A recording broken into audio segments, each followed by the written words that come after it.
story you are about to hear is true.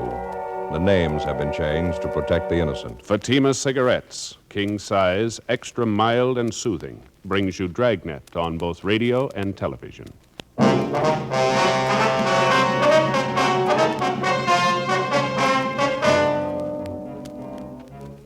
You're a detective sergeant. You're assigned to homicide detail. An unidentified man is abducted from a downtown street. The scene is checked where the man was reported taken. Bloodstains are found on the sidewalk. The abductors escaped in a gray sedan. No one saw the license number. Your job? Get him. Compare Fatima with any other king-size cigarette. Yes, compare Fatima with any other king-size cigarette. 1. Fatima's length filters the smoke 85 millimeters for your protection. 2. Fatima's length cools the smoke for your protection. 3. Fatima's length gives you those extra puffs, 21% longer than standard cigarette size. Fatima gives you more for your money. And in king-size Fatima, you get an extra mild and soothing smoke, plus the added protection of Fatima quality. Buy Fatima in the bright, sunny yellow pack.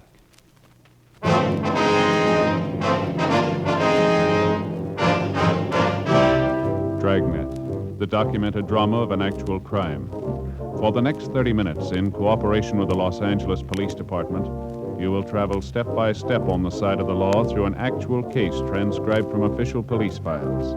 From beginning to end, from crime to punishment, Dragnet is the story of your police force in action. It was Monday, March 18th. It was overcast in Los Angeles. We were working the night watch out of homicide detail. My partner's Frank Smith. The boss is Captain Lorman. My name's Friday. It was 6:48 p.m. when we got to the corner of 11th and South Pierce Street, the 797 Club. Sorry, no more service tonight. Closing up. Your name Leon Morley? Yeah, I can't serve you any drinks, so closing up. Police officers, Mr. Morley. I'd like to talk to you a minute if you don't mind. Oh, I'm sorry. I thought maybe you were after a drink. We were just talking to the officers in the radio car up the street, the car that answered the call out here tonight. They told us you're one of the people who saw what happened.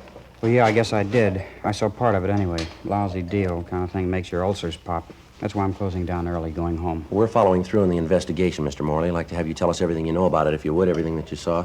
I told the cops in the radio car everything I know. It was about 6 o'clock, and I heard this big commotion out in the street. I didn't know what it was. Sounded like somebody was hurt. I went out and took a look. Marie in the beauty shop next door, she was outside rubbernecking, too. She saw as much as I did. You talked to her? Yes, sir, we have. She wasn't too clear on some of the details. Maybe you can straighten it out for us. I'm glad to if I can. What do you want to know? You mind telling us in your own words just exactly how it happened? I mean, how you saw it? Well, there's not an awful lot to it. I was working behind the bar here, and it was around 6 o'clock, like I say, maybe a couple of minutes after. I was just fixing up a round of drinks for some fellas when I heard this noise outside. Yeah. Didn't know what it was at first. Sounded like somebody screaming like they were hurt. You said you heard this commotion outside the bar about 6 o'clock. Yeah, that's right. Well, I didn't go out right then. I finished mixing the round of drinks. First, I thought the racket was just a couple of early drunks, but it kept on. Man screaming. It got louder, and I decided to take a look. Mm-hmm. I went out and looked down the street a couple of doors, down toward the corner. Which corner is that, Mr. Morley? The nearest one, down to the left. Here, I'll show you. All right, fine. I didn't know what was happening. It was a terrible sound. Man screaming at the top of his lungs. You recognize who the man was? No, I didn't. Never saw him before. Didn't get too good a look at him anyway. It was getting kind of dark. Here, let me show you. Over here by the window. All right, fine. I see it was right down there, just next to that mailbox. Mm-hmm. These two guys had a hold of the man who was screaming. They were trying to drag him into a car, a gray sedan. Man was trying to fight him off. Can you describe any of these three men for us? No, I couldn't be sure about it. Like I say, it was getting kind of dark.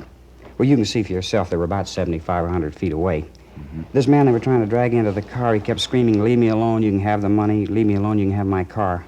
Looked like he was hurt to me, blood on his clothes. Didn't anybody try to help him? Well, you know how this neighborhood is. When there's trouble, they all cut out. They don't want to get involved. It happened pretty fast anyway. These two guys got this man in the back seat of the car, and the big guy got in the back seat with him. The smaller guy got in the front seat, and they took off. Now, which way did they go, Mr. Morley? Straight down the street there. They turned right at that corner. Mm-hmm. Did you happen to see the license number? No, I thought of it, though. They didn't turn the car lights on and went by pretty fast, too. I couldn't get a good look at it. Was it a California plate, do you know? Oh, yeah, I noticed that much. That's about all, though. What kind of a car was it? Like I told you, a gray sedan, four-door. I couldn't tell the make. Fairly new car. Well, did you notice anything outstanding about the car, anything at all? Well, I don't know. What do you mean outstanding? Well, special markings of any kind, anything unusual, maybe some of the accessories, spotlight, anything like that? No, nothing I noticed. The rear bumper was bent out, I think. Matter of fact, I'm pretty sure of it. Rear bumper. Yeah.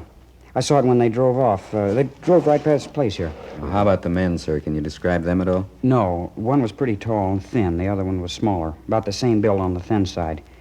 They sure must have worked that guy over. He was all bent over. Looked like he was holding his stomach. Stains all down the front of his suit. On the sidewalk, too. I guess you saw that. Yes, sir, we did. Now, you're sure that you've never seen any of these men before? Nothing familiar about them at all? No, sir, not to me. I think if I saw him before, I'd know it. Oh, just a minute. It's probably the wife. Excuse me. I'll be right back. Yeah, sure. What do you think, Joe? Well, it doesn't look too good. Stains on the sidewalk down there. If it was just a robbery, why'd they take the guy with them? Got me. Possibly might have recognized him. Well, maybe you got some, but I hope you're wrong. If he can make the hoods, good chance they're not going to turn the man loose alive. Sergeant. Yeah. It's your office on the phone. I want to talk to either one of you. Oh, I'll get it, Joe. Right, thanks, Frank. Phone straight back, Sergeant. End of the bar. Yep. Okay, thanks. Look, Sergeant, I got to have something to quiet my nerves. How about you? You want a drink? No, thanks. Besides the woman in that beauty shop next door, Mr. Morley, did you notice anyone else around who saw what went on? No, as far as I know, Marie and I were the only ones. Just like I told you, when there's any trouble around this neighborhood, they get off the street quick. You can't think of anything else that might give us a break on this? Anything at all now? Wish I could. I think I told you just about everything. Sure feel lousy. Joe, Yeah. just talking to Harry. Yeah? 1A1 found the car, gray sedan. Where'd they find it? 3rd and Bixel, it was empty. Key's still in it. You sure it's the right car? Bloodstains in the back seat. 7:18 p.m. Frank and I left the 797 Club, got in the car, and drove down to 3rd and Bixel, where the abandoned gray sedan had been located. It matched the same general description of the abductor's car, a 4-door gray sedan, late model, with a damaged rear bumper. Dean Bergman from Leighton Prince dusted the car and succeeded in raising a half a dozen fingerprints, which he took back to the office for possible identification. The crime lab crew went over the car for additional physical evidence. The stains found on the back seat were identified as having been made by human blood. The white slip attached to the steering post showed the car was registered to a Kenneth L. Gorman at a Canal Street address. Before Frank and I left the scene, we got a report that approximately 20 minutes prior to the time the gray sedan had been located, another car had been stolen. It was a maroon, late model Club Coupe, license 7 Tom 7972. It had been taken in the same neighborhood, less than 2 blocks from where the gray sedan was abandoned. A broadcast and an APB was gotten out on it immediately. 8:05 p.m. After checking by the office, Frank and I drove down to check on the home address of the registered owner of the gray sedan, Kenneth L. Gorman. It was a white wood-frame cottage at the upper end of Canal Street.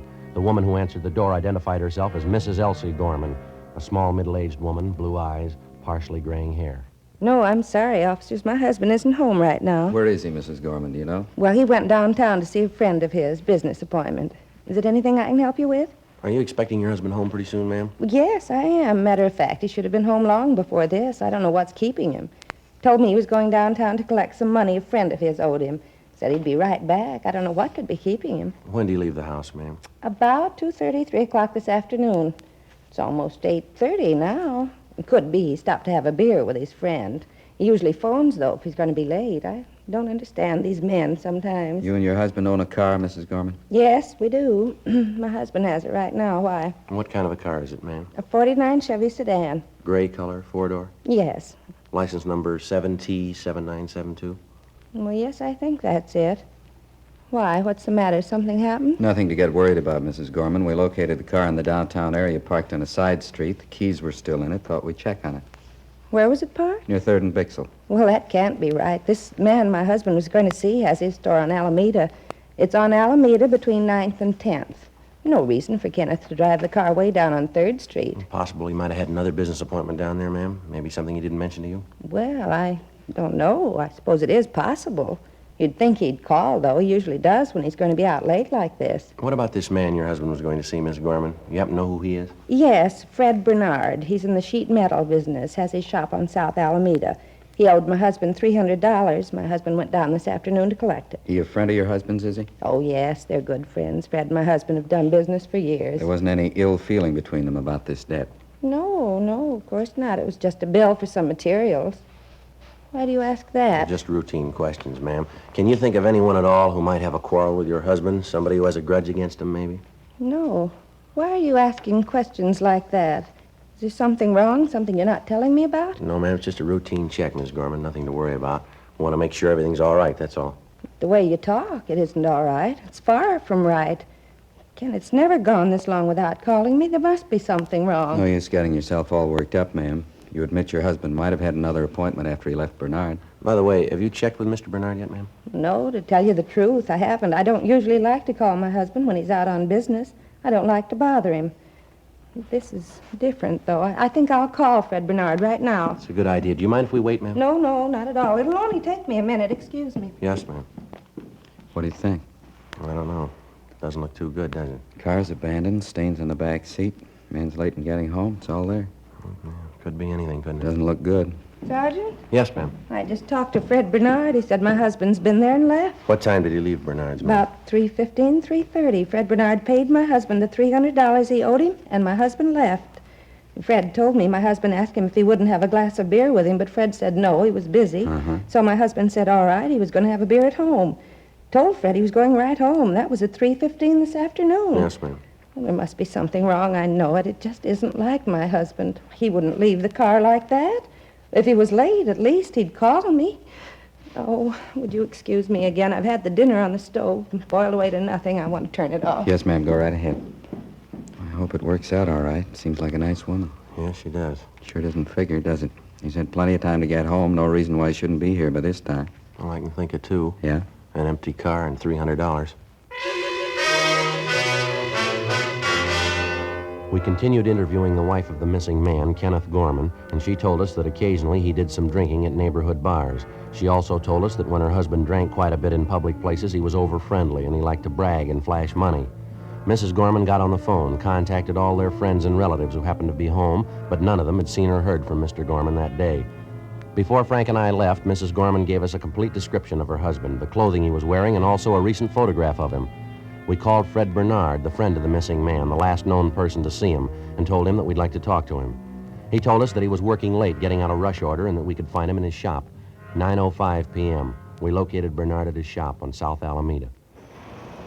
Won't take long, will it? An awful rush tonight. Won't take long, sir. Did Mr. Gorman give you any idea where he was going when he left here this afternoon? No, just like I told his wife on the phone. I paid him the money I owed him. He asked me if I wanted a beer, took a rain check on it, and he left. Went right out that door there. You seem worried about anything, Mr. Gorman? No, not that I could see. Seemed all right to me. Had he been drinking, do you know? No, couldn't say. If he was, I couldn't smell it on him. Is there anything unusual about him at all? Anything out of the ordinary? No, same old Ken. Pretty good mood when I paid him. $300 cash. He's all dressed up. I guess you might call that unusual. How do you mean, unusual? Well, Ken's like me. Working man, not much of a dresser. Usually find him in working clothes. I think it's the second time I ever saw him in a suit.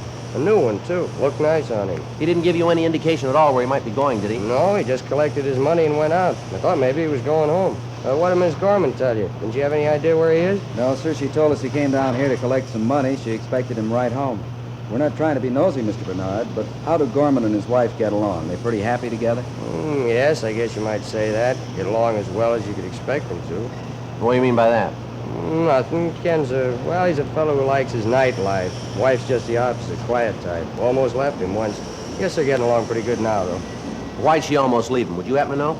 Well, she found him out with a girlfriend. Matter of fact, she caught him at a terrible row. Didn't understand any of it. The girlfriend wasn't much at all, real lush. You know the girl's name? Yeah, I met her twice. Name's Elaine something. She works at a cafe 3 blocks from here. Real lush. She sure took me. You know if Gorman's been seeing her lately? Well, he says he hasn't been. I don't know. I never can tell when he's drinking, though. Didn't his wife mention the girl at all? No, I guess she wouldn't. Must have been a terrible thing for her when she found out. Terrible. How long ago was all this, Mr. Bernard? I mean, this affair Gorman had with this girl. Oh, 6 weeks, maybe 2 months ago, just about that. I tell you, it was the queerest thing I ever saw. Ken has a nice, quiet wife of his at home, and they get along fine together, never fought, never quarreled. And he picks up with his girl Elaine, sure different. How's that? A real mean girl. 2 of them fought all the time. 9:40 p.m. We left Fred Bernard at his shop, drove to the restaurant where Gorman's girlfriend reportedly was working as a waitress, and we checked with the manager. He told us a girl by the name of Elaine Summerall had been employed there, but that she'd been fired for drinking on the job. He also told us that he had reason to suspect that Elaine Summerall was not the girl's true name. We showed the cafe manager a picture of Mr. Gorman, and he identified it. He said Gorman had been in that afternoon inquiring about the Summerall girl. Gorman had asked for the girl's forwarding address, but the manager told us that he'd thrown it away. We left our card with him and asked him to contact us immediately in the event the girl returned. 10:18 p.m. We drove back to the city hall and checked in at the office. We ran the name and description of the Summerall girl through R&I, and they told us they had a Summerall girl in the files who answered the description. Elaine Summerall, alias Elaine O'Donnell, alias Elaine Shellman.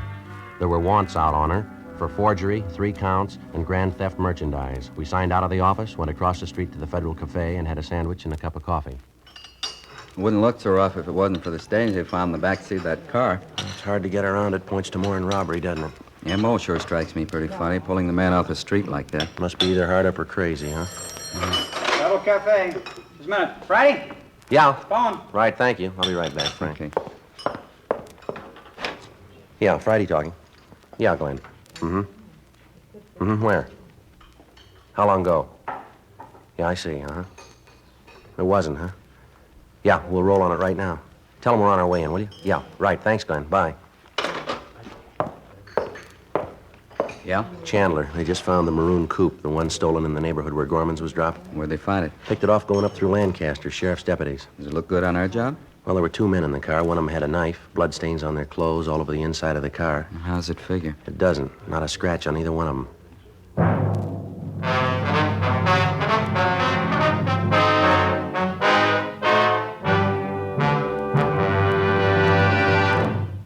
You are listening to Dragnet, authentic stories of your police force in action. Friends, because of its quality, its extra mildness, its better flavor and aroma, more smokers coast to coast are switching to king-size Fatimas every day. Yes, more smokers coast to coast are finding that in Fatima, the difference is quality. Now, here's the practical way to prove Fatima quality yourself. Compare Fatima with any other king-size cigarette. 1. Fatima's length filters the smoke 85 millimeters for your protection. 2. Fatima's length cools the smoke for your protection. 3. Fatima's length gives you those extra puffs, 21% longer than standard cigarette size. Fatima gives you more for your money. And in king-size Fatima, you get an extra mild and soothing smoke, plus the added protection of Fatima quality. Remember, more and more of your friends are switching to king-size Fatimas. Compare them yourself. King-size Fatima, extra mild and soothing, plus the added protection of Fatima quality. Look for the bright, sunny yellow pack. Buy king-size Fatima.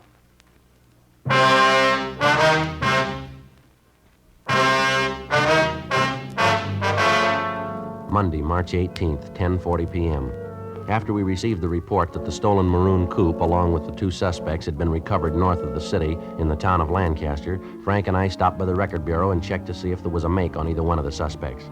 The first one, Paul Mike, white male American, 32 years, 5'11", 150 pounds, brown hair, brown eyes.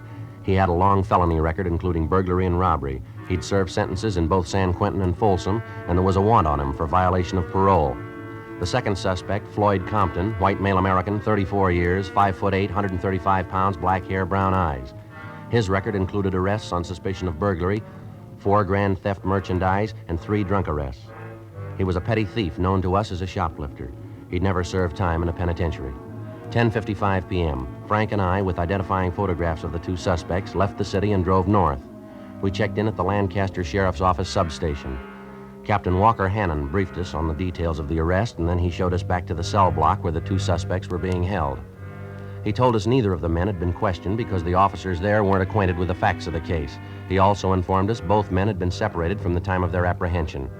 Captain Hannon had Paul Mike taken from his cell, and he was brought to the captain's office where we started to question him. It went slow. I don't think I understand you, Sergeant. What's all the excitement about? You can answer that better than we can, Mike. Answer what? What do you want to know? The car, Mike, the blood stains. What about them? A little unusual, wouldn't you say? I don't know anything about any blood stains. If they're in the car, I don't know how they got there. It isn't my car. Yeah, we know that. What about the stains in your clothes? Well, I don't know. We were sitting in the car there. Maybe the stains rubbed off on us. You got a cigarette? Only one thing wrong with that story, Mike. The stains are on the wrong side of you. All right, so I had a fight. Got hit in the nose. What's that, a law against it? I got a hunch, Mike. Yeah? You're lying. Where'd you get that car? I told you where I got it. Me and Compton were bumming a ride on San Fernando Road. This spook came along in the maroon coupe and gave us a ride. A couple of miles this side of Lancaster, he stopped the car and got out. Said he'd be right back. Walked right out into the desert. That right? Yeah. Waited for him to come back. Waited a long time. Honked the horn, yelled for him. We finally gave it up. Matter of fact, Compton and me got a little scared. Thought maybe the car was stolen. I didn't want to get caught in a hot car. I'm an ex-con. I couldn't stand the heat. It's the truth. I'm squaring with you. What about the money, Mike? Huh? The money. They booked you in with $133 in your pocket. Oh, yeah. I got lucky in a crap game last night. I was pulling out. How about the pocket knife? Blood stains on it? You win that in the crap game, too? No, matter of fact, it was in the car. Found it right there on the seat. Big coincidence, Mike. Somebody leaves you a car, blood stains on the inside, stains on you and your partner. Pocket knife, stains on that, too. You're on parole, leaving town without notice, driving a car you're not supposed to be driving, pocket full of money you got no way of accounting for. Face it, Mike. What do you mean? Face it, you're dead. Flag on your card now. Parole officer wants you. Now, how about the truth? What do you mean the truth? I've told it to All right, you. now, come on. Let's save time for all of us, Mike. You've been around long enough. You've graduated. You know we're not going to buy that line. What line? How can I explain things to you? You won't believe me. I've told you nothing but the truth since I walked into this room, and you won't believe me. You got a cigarette? How do you account for the blood in your shirt? I told you I had a fight. Guy hit me in the nose. Happened right down there in L.A. You can check it. Where'd it happen? Bar, downtown. There's a lot of bars downtown. Place on South Pierce. I go there sometimes. What's the name of it? 797 Club. Ask anybody in there. You said it happened tonight? Yeah, about 8 o'clock. Just before we cut out. Guy hit me right on the nose. Real rough one. You got a cigarette? What time did you say you had that fight? About 8 o'clock. You sure of that? Sure, why? You're not doing too well, Mike. Now what's the matter? We were at the 797 Club tonight. We talked to the owner. So what? We were there at 6:35. He locked the place up and went home at 6:45. He was sick. 797 Club? Yeah, that's right. Now, where were you at the time of the robbery? I want an attorney. I'm not saying anything else, trying to frame me. Take me back to my cell. Any way you want it, Mike. Let's go. What's the use? Tell them the truth and they don't believe you. How about that cigarette? Captain, would you have the jailer return this one and bring in copy? How about that? He couldn't tell the truth if it helped him. Hope we do better with his partner. Well, we're going to have to. We know we're on the right track. The big question is, what have they done with Gorman? Big guess. 1,000 places they could have dumped him between here and L.A. I hate to make book on his chances. Everything points to a killing, doesn't it? Mike looks like the one who could handle it. Come on in, Compton. And over here. Sit down. Yeah. My name's Friday. This is Smith, my partner. Hi. Branched out of your class, haven't you, Compton? Running in the big time here? What do you mean? We haven't done anything. Robbery, kidnapping, grand theft auto. You're moving pretty fast. Didn't Mike tell you? This guy gave us a ride. He stopped the car and walked away. We didn't steal the car. Thought the guy was lost. We drove in here to get help. Let's take it from the top. Where'd you spend the day? Who were you with? Mike, he stayed overnight with me. Both slept till about 2 o'clock, got something to eat, and went to his show. Got out about 5. What'd you do then? Went to this bar downtown. Didn't Mike tell you? You were with him, weren't you? Sure, I was with him. He'll tell you that. He did. And you didn't do anything wrong, did you? No. Then what are you worrying about? Let's forget Mike now. You level with us, will you? You're getting it straight. I didn't do anything. Mike says he can't stand another beef. Can't afford it. He's too up right now. I know that. Well, we believe him, Compton. Mike's done too much time. He couldn't make another trip easy. We think he's telling us the truth. Well, so am I. What are you getting at anyway? All right, now let's get on the bandwagon while you can. We don't need you, Compton. If you talk or not, it doesn't make any difference. Just a minute. Can I talk to Mike? All right, we'll give it a try. Frank, you want to ask him? Yeah, okay. Be right back. Now let's pick up where we left off. The blood stains on your clothes, stains inside the car. Where'd they come from? Mike told you, didn't he? Yeah, you tell us. What for? Why can't I wait till Mike gets here? All right, what about the money? You want to explain about that? Nothing to explain. I saved it. What kind of work do you do? Odd jobs around town, any place I can find them. You say you got up at 2, you had something to eat, you went to a show, and you got out about 5 o'clock. Is that right? Yeah, that's right. When'd you go to the 797 Club? Right after the show, about 5 o'clock. How long did you stay there? About an hour, till about 6 o'clock. Anything unusual happen while you were in the bar? What do you mean? Anything unusual, anything out of the ordinary? Oh, Mike and me sat there, talked, had some drinks. Pretty dead place. Decided to take off for Reno. Mike's got a friend up there, good friend. Thought maybe he'd get the both of us jobs. Compton? Yeah? Where's Mike? I told him you wanted to talk to him. He said he didn't want to see you. They took him out to feed him. Told me to tell you he'd see you in court. What do you mean, see me in court? I think you got it, Compton. We told you we didn't need you. Come on, we're tired. We're going to lock you up. What'd he say? What'd he tell you? Now, look, fella, we're tired. You wanted to go the hard way. All right, you'll get the answers in court. Well, what did he say? What'd he tell you? Come on, let's go. You should have known better. Mike's not going to ride your beef for you. He was in it all the way. It's his idea and it's his beef, not mine. I argued with him. I know he shouldn't have gone along crazy. Yeah, come on. It's the truth. The whole thing's Mike's. It's his knife, too. Met the guy in some bar and he was real high, talking about some dame he was looking for, a girlfriend. Guy bought us a couple of drinks, had a big roll of bills. Mike framed the whole thing. Yeah? Yeah, he wanted to roll the guy. We left, got in the guy's car and drove with him way toward town. Mike was driving. I didn't know where he was heading for. All of a sudden, the guy says he wants another drink. Mike didn't want to stop, but he was making a racket. Finally pulled up by the 797 Club. We got out. Then the guy changes his mind. He wants to go home. Mike tried to talk to him, but he wouldn't listen. Mike pulled a knife and cut him. Then he slugged the guy, and the two of us pushed him in the car and took off. Where'd you go from there? We cruised around till we found another car, maroon coupe. We clouded that one, dumped the gray sedan, and took off up this way. Not right. Look, it's the truth. I'll even tell you about the guy. What happened to him? You got flashlights in your car? The man's still alive? I don't know. He was when we left him. 1:45 a.m. The Lancaster Sheriff Substation contacted the local emergency ambulance, and they were instructed to follow our car. Along with the suspect, Floyd Compton, Frank and I got in the car and headed south, following his directions. After several tries at locating the spot where Mike and Compton supposedly left their victim, we finally found where they'd parked their car on the side of the road. We got out, and Compton led us back across a stretch of sand to a thick clump of sagebrush about 300 yards off the highway. The victim, Kenneth Gorman, was lying face down. His hands and feet were tied together. It was fairly evident that he'd lost a good deal of blood and that he was in a state of severe shock. He was placed on a stretcher and placed in the ambulance. All right, Compton, that's it. Let's go. Be real tough. Sure glad he ain't dead. Yeah, sure. Come on. Where are we going now? Back to the sheriff's office. Want to take your statement. Okay with me. Just one thing I want. One more thing. Yeah? That lousy Mike. I want to be there. I want to see him. How's that? Trying to load this thing on me. I want to see his face when you tell him. Can't wait to see it. Yeah, neither can we.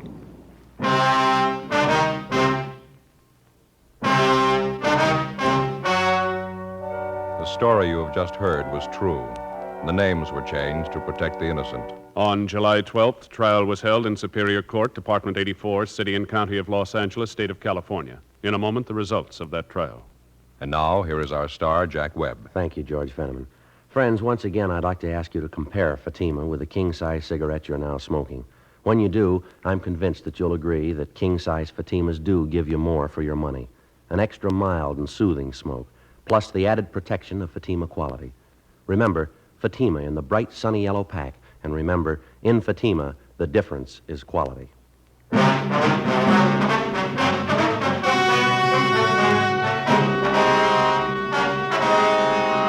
Paul Mike and his accomplice, Floyd Compton, were filed on for violation of Section 209 of the Penal Code, kidnapping for the purpose of robbery, and Section 211 of the Penal Code, robbery in the first degree. They were also filed on for one count of grand theft auto. They were tried and convicted and received sentences as prescribed by law. Kidnapping for the purpose of robbery, where bodily harm is inflicted, is punishable by the death sentence or life imprisonment without possibility of parole. Robbery is punishable by imprisonment from 5 years to life. Grand theft auto is punishable by a prison term of not less than 1 nor more than 10 years. The victim, Kenneth Gorman, finally recovered after more than 3 months in the hospital. Ladies and gentlemen, next week, Dragnet presents a trilogy. 3 documented case histories of vital importance to all of us. This trio of authentic stories is both tragic and terrifying. Please try to hear Dragnet next week when we present our trilogy.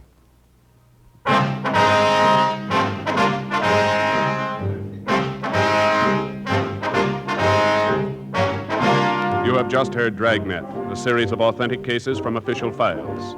Technical advice comes from the Office of Chief of Police W.H. Parker, Los Angeles Police Department. Technical advisors, Captain Jack Donahoe, Sergeant Marty Wynn, Sergeant Vance Brasher.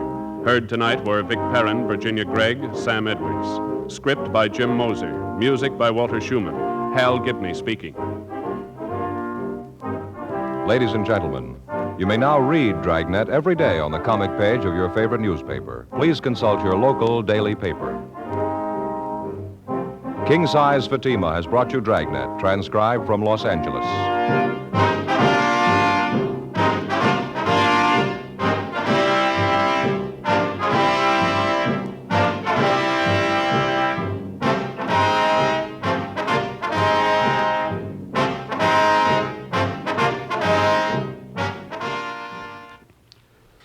Adventure is yours tonight with Counter Spy on NBC.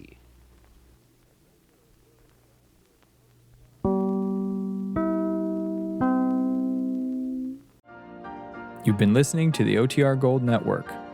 Find more classic radio at otrgold.com.